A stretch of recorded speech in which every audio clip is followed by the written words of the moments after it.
I don't know what problem we're having here now, folks. Somehow. George?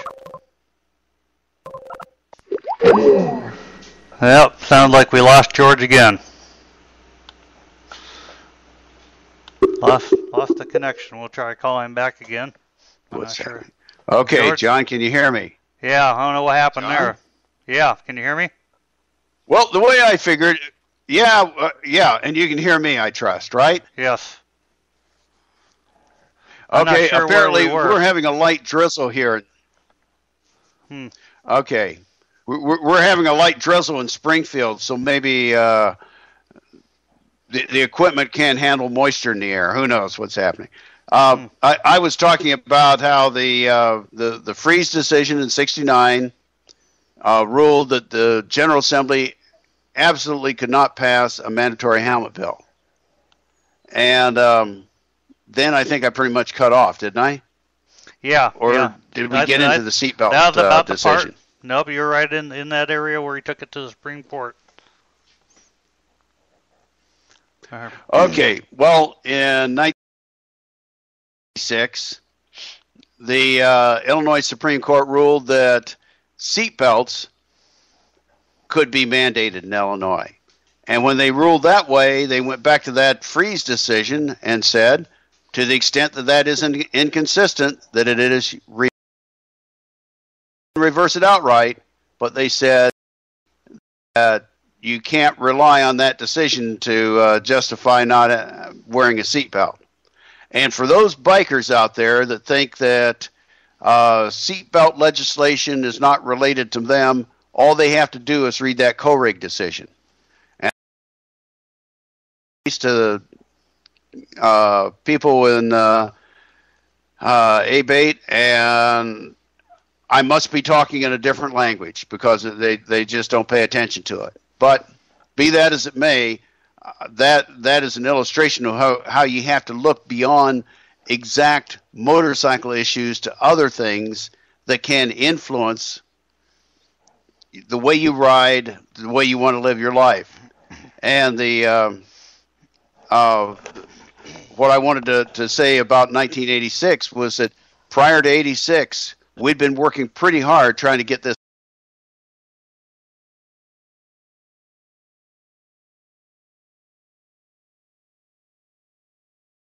clubs and different organizations from Joliet to Edwardsville. And after that Supreme Court decision came down, we're trying to work on developing this new organization in Illinois. And after that decision came down in October, we knew that it was time to stop getting ready for the new organization and time to start it. Well, before we did, Dave Rosen in Joliet had a meeting where he contacted all the people involved in the ABATE movement in Illinois, and we're operating independently, kind of like cannons rolling around on a deck, firing in every possible direction. We weren't a statewide organization, but the nice thing about that October meeting with Rosen is at his place is that we got to meet each other. We made contacts that we had not made before, and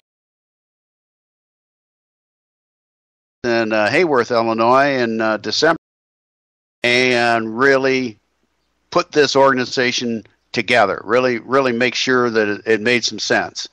So I started working on the bylaws, and at the same time, I knew we needed a chapter in Springfield, so I contacted people here that might have been involved in starting it, and they said, "Oh no, George, you go ahead. I don't want to do the work."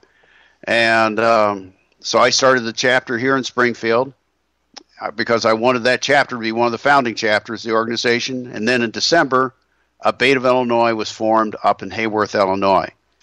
Now, what I'm trying to emphasize is that it can be done. We had a bunch of bikers that didn't know each other. A lot of these people were from clubs that really didn't have any high regard for each other, and they understood that we had to get our act together, and we had to be just as serious about this as would be about a flat tire. That because either way, whether you got a flat tire on your bike or whether you got oppressive motorcycling laws crushing you, either way, you're not going to ride.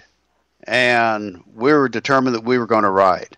I mean, there's issues that came up, like we had one guy that was very outspoken, and he was, had some real strong racial bigotry issues, and he said, "Hey, if we open this thing up to all races, he doesn't want anything to do with it. He'll move to another state."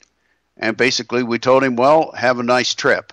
You know, there's no way in the world that this thing is going to be focused on a certain kind of motorcycle or a certain kind of individual. This has to do with all motorcycles and all people."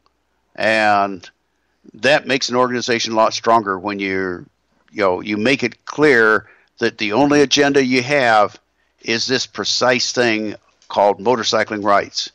And that first year, this new fledgling organization stopped this horrific juggernaut of pressure from not only the people in the state of Illinois in the General Assembly, but also from the federal government in Washington, D.C., to have a helmet law in Illinois.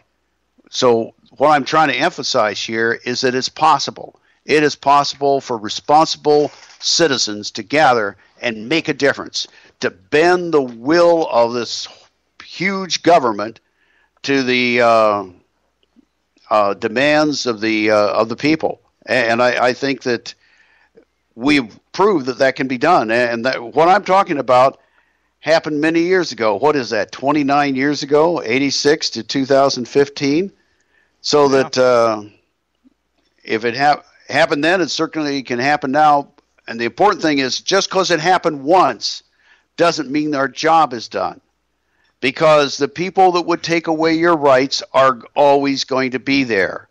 The price of freedom is eternal vigilance. And that means that you've got to be willing to fight the battle as long as you're able. And that you have to find replacements for you to take on the battle when you're gone.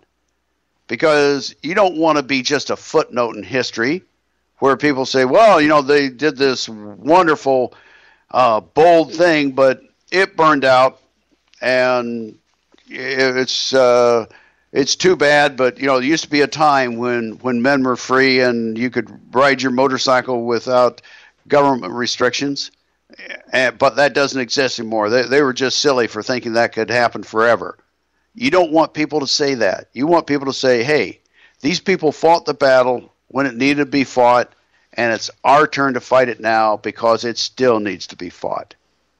And it's altogether possible. It doesn't take all of your time, all of your energy, all of your money, but it does take some of your time, some of your energy, and some of your money. If all you can do is join an organization, and it has to be a good organization, it has to be something where people will roll up their sleeves and will do the work. I was at a Federation of Clubs organizational meeting many years ago. I represented the Springfield Milers BMW Club at that meeting. And it was a very cold March night. I was the only person that showed up on a motorcycle. And the person from California that was calling the meeting, and there's, in my mind, no question, but the reason he was there is trying to create a better organized feeding system for his, he was from a law firm in L.A., a feeding system for his personal injury referral business. I like the idea of a Federation of Clubs, love the idea, but he kept talking about how this Federation of Clubs was going to interact with government and going to accomplish these things. And when he asked if there was any questions, I simply asked, well, are we going to, what you're talking about, is that going to be doing something different than ABATE is doing? Or is ABATE not doing its job? Are we going to have two motorcycle rights organizations instead of one? Is that better than just having one strong organization? And he was taken aback by those questions. He says, he asked for my name. When I told him my name, he said, "Oh," because he knew me. He should know me. His father tried to get me to run their business in Illinois back in '87, and I turned him down. And the reason I did is because, first of all, I had a job. I worked for Department of Transportation. I was paying my bills and making my mortgage payments and keeping food on the table, so money wasn't the issue. But my freedom to make choices was. And I didn't think I'd have much credibility working to create this organization if I was on somebody's payroll to represent them first. Well, anyway, the reason I mentioned that this is something you got to be aware of, I like the Coalition of Clubs idea, but don't count on something like that to run the show, to do everything that you need to have done. When I started out on this, I thought the Coalition of Clubs was a better idea than ABATE. And I found out that a membership organization is a lot stronger, because if you're a member, then you have a personal interest. You're personally vested in what's going on.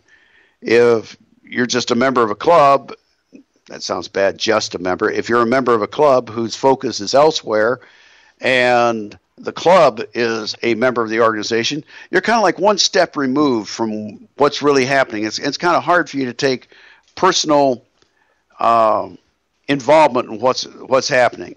So I urge people to join something that really will get in there and do the job. ABATE of Illinois is the best bet. I know I'm doing a lot of preaching here. It's the best bet, and if you find that an organization like ABATE doesn't meet your needs, hopefully that organization is a membership organization. ABATE of Illinois is. This lawyer in L.A. that wanted me to represent him in Illinois back in '86, met with him and dog killer Dave White in Colorado. And that's where Dave White started ABATE of Chicago, was instrumental in helping a lot of other chapters start. We recognize him today with the Dave White Memorial Run on our state party. Great person, and now deceased. When we met each other basically for the first time when we sat down, had a drink, and the LA lawyer says, "Now here's how you got to do it in Illinois. You can't trust bikers to make their own decisions because they can't get along with each other and they can't think straight. You got to be there in charge. You got to run the show for them." And we both said, "No, not in Illinois. In Illinois, the members run the organization. They may make mistakes, but it'll be their mistakes and it'll make for a stronger organization." And that's the way I still think that's the way to go. And my point is, if you don't like the way the organization's going, you've got a voice. You can stand up on your hind legs and say, "Listen, here's a better way to approach this. Let's do it this way." And if somebody is really fouling up in their job, you can do what I did a few years ago. I didn't like the way the person was handling their job. I threw my hat in the ring and ran against the person. Well, it so happened that I won. I didn't really want the job because I knew how much work it was, but I thought it was important to have that job handled in a different way. I mean, that was my call. That's what you do in a membership organization. That's one of the reasons that ABATE of Illinois is effective, is because it allows that sort of thing to happen. So anyway, when you make your decisions on what needs to be done, find like-minded individuals. Work together. Try to find the highest quality professionals you can, or skilled individuals that you can to work on these things. And we were fortunate in Illinois. We had some top-notch individuals that helped form this thing. And even our bylaw purposes talk about that our job is to interact with government. We're not just lobbyists. We just